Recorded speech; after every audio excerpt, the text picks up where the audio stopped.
Well, hello and welcome to 2025, my first post of the year. And we're starting it off in a bright and positive mood, or we're attempting to anyway. So I have been back home a week when I'm recording this. And two things to talk about today. The firstly is that I started to do a new craft. I can't remember if I mentioned it last year. I know I mentioned it on my personal channel that I was looking at. I got inspired by decorated jars, so decoupage candle jars. And I tried a couple before I went away, didn't go so well. And then I did a couple when I was away for my mum and had a much more positive result from that picture there. And so since I've been back, I have been more focused on that because I've started to have a declutter, and one of the things I've been decluttering is all my candle making stuff because I don't really do it anymore. It's quite time consuming for what it is, and I'm getting low on products and I don't want to spend the money on it really anymore. It's not really something that I do. So I've been chucking out a lot of stuff that's no good and rescuing all the jars and all the candle jars and etc., all those things that are reusable.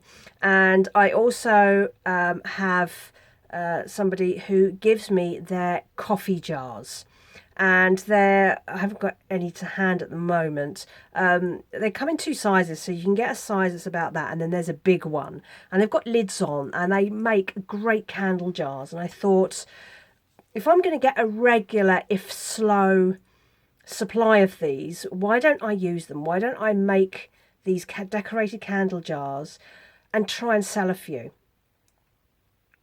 I don't need them for myself, and there are only so many you can gift.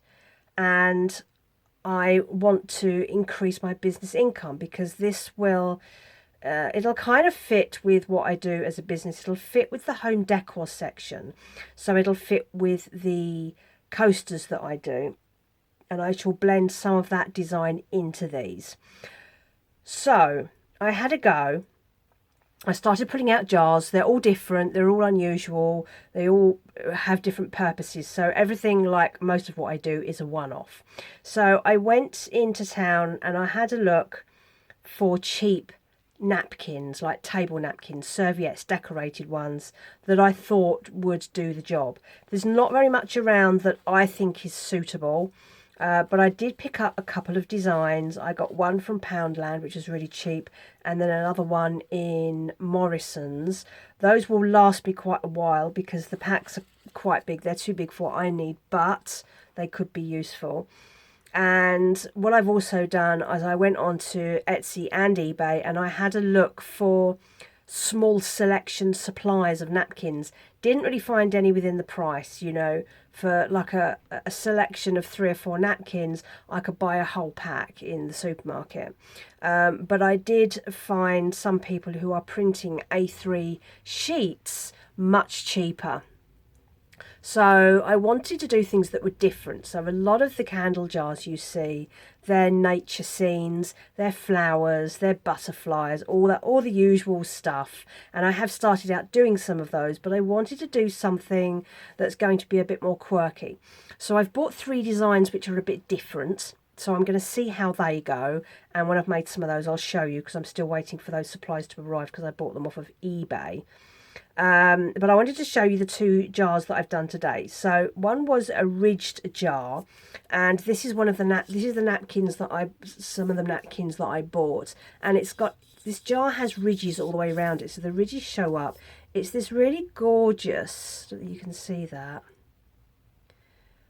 It's a really gorgeous old-fashioned looking rose design, and what I've done around the top to trim it is I've made one of my the braided cords that I would use to make my coasters, and I've wrapped it around the top and stitched it down. Now that's quite a sizable jar, and I'll show you a little video I took of that because with a candle in that, it's really rather pretty. So I was really pleased with that. That was my first effort after I got back. So first week I was back, I've got stuck right into it. I want to start off with a really positive mindset this year. I've got to change things. So I've done that. And then the other one I've done is I had a small square tea light jar, and it's pink. And so what I've done, I've taken the same napkin as I used for the other one. I've separated the ply out, so instead of it being a 3-ply, I think it's now a 2-ply, and it creates more of an iridescence, so you can see the pink behind it. So I think that's really pretty as well, and that also looks pretty good. I'll show you there. So those are the two that I've completed. I'm working on another 2 at the moment, which are still drying. This one's almost dry, I can show you that. I had another one of these square ones, and that is wrapping paper. I haven't, not wrapping paper, like wrapping tissue paper. So I haven't finished that one yet, and I need to do the videos for it. So I'm sure that'll look pretty with a tea light in it as well. And then there's like one of the coffee jars with the lids on, and I'm waiting for that one to dry. I can't touch that one at the moment. But I have all these fun jars that I've just been given, and people give me interesting jars and think, oh, you keep your crafting, your beads and your buttons and things in those, and that was what I took them for, because I can't say no. But I think I'm going to try and turn them into money rather than storage. So we also have Yankee Candle jars. I mean, I've collected all the Yankee Candle jars because they've got great lids on them as well, and they're just sitting there doing nothing. I've used 1 or 2 in the kitchen to keep lentils and rice in, but I might rescue those and start decorating those. And I think what I'm going to do, I'm going to start listing them on Etsy. I've had a look on Etsy. There actually aren't that many on there. I found less than 70 listings of decorated candle jars, and they're all following along the lines of flowers and animals and butterflies and fairies and things like that. So I'm hoping that the new designs that I am waiting to arrive will be a little bit different to that. I want to create something that stands out. I want to create my mark on it, but also it needs to make money. So I've spent about £6 in total on the 2 sets of napkins that I bought and the sheets that I've bought online. Now the A3 sheets weren't as cheap, but the designs are interesting, and I can probably get a couple of jars out of each one. The jars haven't cost me anything, so that's quite a good profit margin, and I think I'm going to list them for sale in the UK only because they're quite big, and with I'm going to give them a higher price and then have no postage on them, and then we'll see what happens. These will be great for gifting if people want home decor and they're looking for ideas for things to match, like they've moved or they've just changed the decor, the colour scheme in their front room or something. And I'm just going to test the market. Can get really enthusiastic about things, and I think this is going to be a great idea, and then I list it and nothing sells. So I'm going to start putting them on Etsy, but I'm probably going to also duplicate those listings in my Shopify store in the same way that I have for a lot of the other items. I wanted to keep my Shopify store very much focused on the clothing, the jewellery, and then the coasters and the bags. So everything's accessorized for you know, clothing, and then just adding the coasters, and I have sold coasters over there. But I feel like if I can get enough of these listed, these would look nice on my actual website. And I think the reason I am not seeing as many of these on Etsy as I thought I would is that it's just the cost of listing, and it's making enough money to make this worth your effort.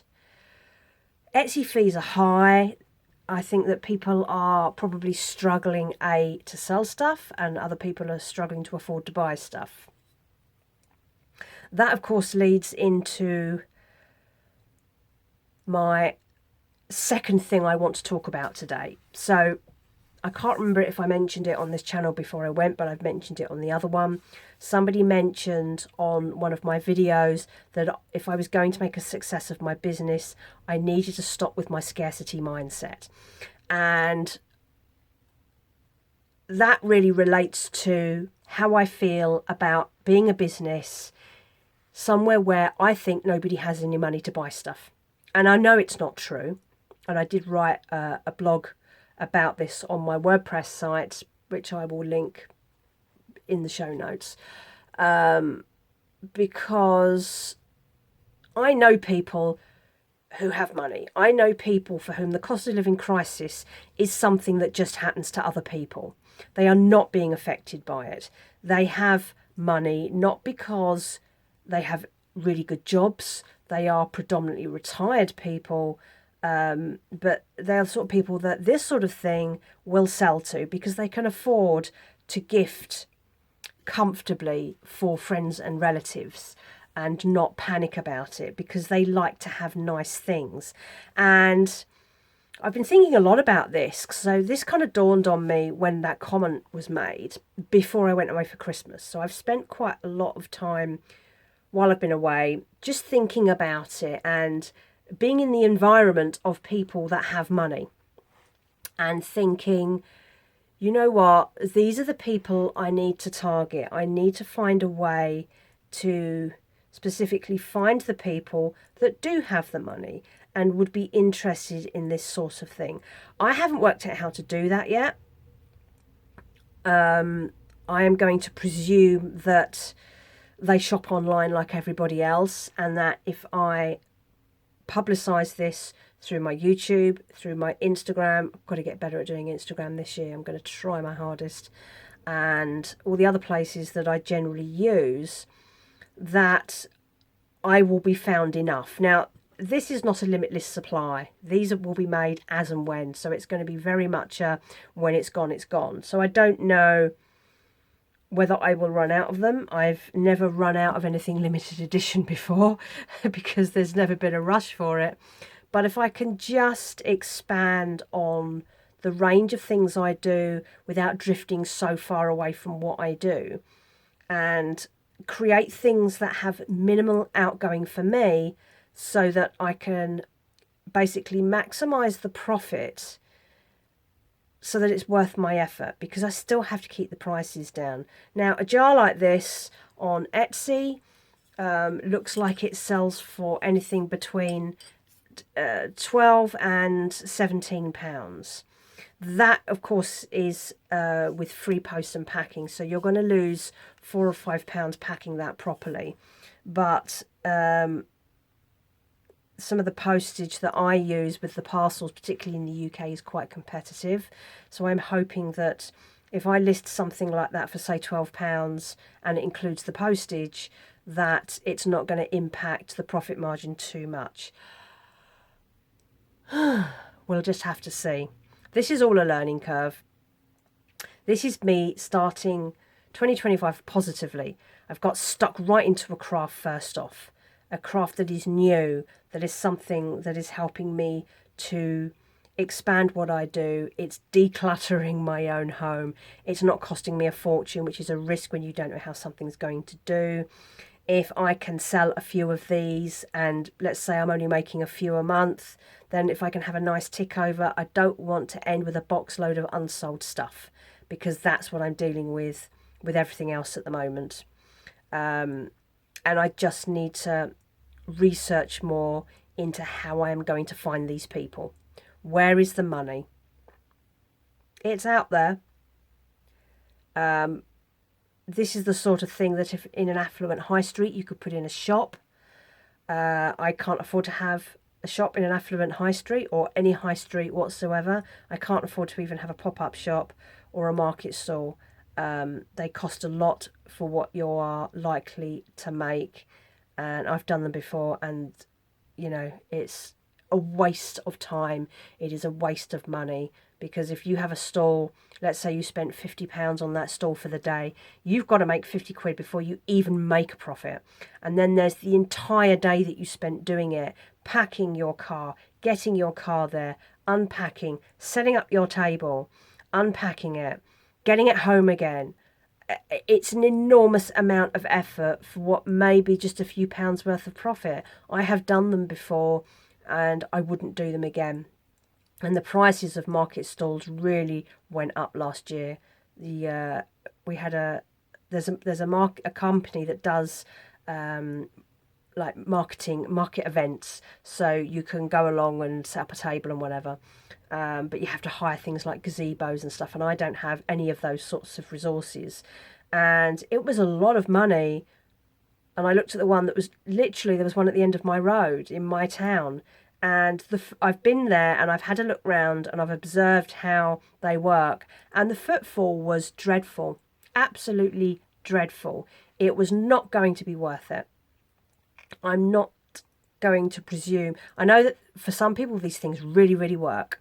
They've been doing it for a long time. They have a good following. It doesn't work for the sorts of things that I sell. When I was just doing the clothing, it's not practical for clothing because very often the clothing needs alteration, and I don't have changing room facilities for people to try stuff on, and I just don't have the facilities and the time and the space to be able to pack up a ton of stuff, take it to a stall, stand there all day and come back home with no guarantee of making any money at all. So don't recommend me market stalls. I'm not doing them. I just need to market myself better online. I need to carry on where I started last year, which was definitely an improvement. YouTube has been incredibly helpful. I need to start posting more on Instagram again, much as I dislike it. I've actually stopped using my personal Instagram completely. It was beginning of December and I just thought, you know what, I just can't be bothered with this anymore. It's just full of adverts and accounts I don't follow. It's just really weird. So I'm sticking to the business one, but I'm just posting. I'm going to post up reels, like videos of like these little candle holders lit, so you can see what they look like, and with links back to my store, and we'll see how we get on. It gives me something to focus on, and it feels positive because I'm doing something that looks okay. It can't be any worse than last year. Positive mindset this year. I am forcing myself to not think that the entire country is falling down into a black hole somewhere, even though I think it probably is. I'm going to get better at this. Anyway, so that's how January has started here in Falseri Designs Land. I hope you all had a splendid Christmas, however you do or don't acknowledge it. I hope that New Year was okay. New Year is just a new number. People think that they're going to wake up on the 1st of January and life will be different. Nothing changes but the number at the end of the year. But it can be motivating for a fresh start. And I had no intention of, I wasn't going to make New Year's resolutions or anything like that. And the first week that I was away, I just got on with setting up my 2025 spreadsheets, doing my finances, all that sort of thing. And then I read a couple of things in the second week, and I started to get a little bit more motivated. And then when I made those candle jars for my mum, and they were really successful, and I thought, actually, you know, maybe I have got a couple of things to go home with here, that I can start a new craft and I can start looking at a better mindset. And you know, there are businesses making money, and for a business like mine where I'm working from home, I have very few expenses. My expenses are basically my home, so my profit margins don't have to be big for it to be a success.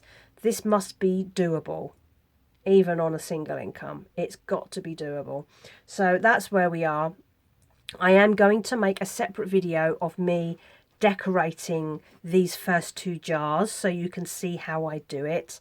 They take a couple of days to do because you have to let glue layers dry before finishing. But I hope that'll be interesting because it's a nice little behind the scenes to get the year off to a good start. And I hope that is of interest to you. As usual, comment, like, subscribe, all that sort of thing. And let's get this year off to a positive start. So I'll speak to you soon. Thanks for watching. Bye bye.